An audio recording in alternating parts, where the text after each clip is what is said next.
In this video, I'm going to walk you through Lesson 8 of Unit 7.1 from OpenSciEd. Okay, so we just reviewed everything we have done up to here in Lesson 7, and we're starting to think about how can particles of a new substance be formed out of particles of an old substance. And so we navigate into this lesson by first sharing some ideas. Here's the slide that will help you.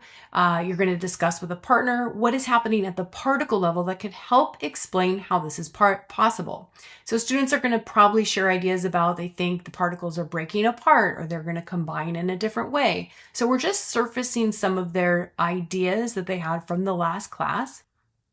And then we use manipulatives, and they are colored dots. They're found on this handout, and you could put students in groups and just give them this handout and have them cut out the dots, or you can pre-cut them, but just have students cut them out. And they're going to use these manipulatives to predict what is happening. And so part of what we're doing is we're having them share their ideas and use manipulatives to try to get their ideas across as they talk about it.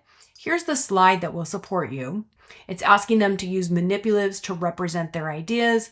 They're going to label and use words to make their ideas clear on a poster. And that poster is going to be up in front of the room or wherever you have it. And so each group is going to put their ideas on the poster as well as their representation with the colored dots. So we share ideas and we create a poster. It's going to look something like this. Okay, so I, in the prep video, have given you what the setup will look like. This column you can do prior to students coming in the class. And what you're going to do is each group is going to add to a row.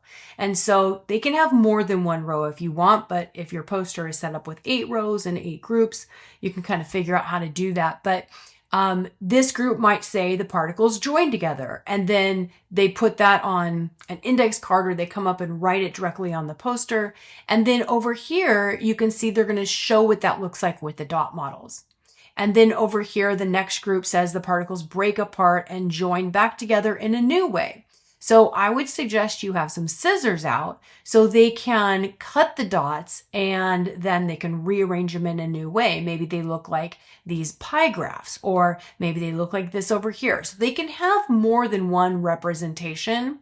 I suggest probably having them use large index cards or poster strips of paper, and they glue them on there, and then they just put their representations and their description and tape it onto your class poster that you have in front of the class. So we use all of these ideas that students have come up with, and they might have some of the same ideas that they put up on the poster. And so we add a new key model idea to our poster that we've been creating throughout this entire unit. This is the idea that we're going to add next. It says, when new substances are produced from old substances, some of the particles that make up the original substances break apart and or join to make new types of particles.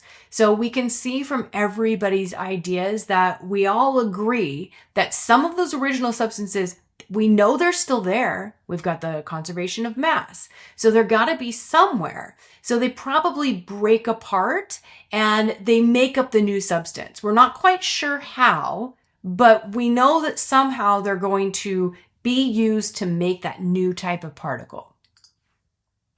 And so we still have some questions about what's happening at that particle level to make this happen. And so the teacher guide suggests that you use the progress tracker to record a question in their notebooks. And so they'll write down a question on the left side, and then it gives them motivation and purpose for reading the article. So now they're going to try to answer their question in this right column as they read the article. The article is an article about Dalton's investigations. And you can see that it talks about John Dalton. He was a retired school teacher, and he had some very similar questions to what the students have. And so he came up with 2 investigations of adding energy to the particles. And so it helped him figure out that air is made of more than one type of gas. And so you'll read through it. They added heat, they added electricity, And really, in the end, what we're trying to do here is say, well, maybe we could do something like this to figure out what happens to water when we put electricity through it or when we heat it up. And so we discuss how Dalton's investigations, how it relates to what we're figuring out. Here's the slide to prompt you.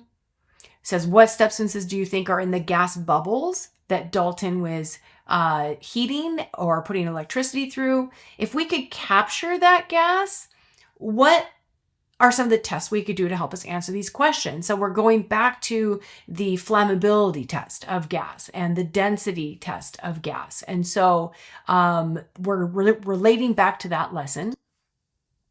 And then we brainstorm a plan on how we could add energy to water and investigate it to see if we can come up with or replicate Dalton's investigations. And so you're going to just make a poster and just record their ideas. Here's some ideas that they might have. We want to heat water and produce bubbles. We want to run electricity through the water. We want to capture the gases. We want to do this in a safe way. So you want to kind of prompt this. Well, electricity can be dangerous. How could we do this in a safe way? Trying to push their thinking about, well, maybe we can use a battery. Well, maybe we can capture it in a test tube or a flask. We're pushing them to the investigation that's happening next. Okay, so that's the end of lesson 8. You can see where we're going here. We're going to add energy to water. All right, let's talk about the prep for lesson 8 in the next video.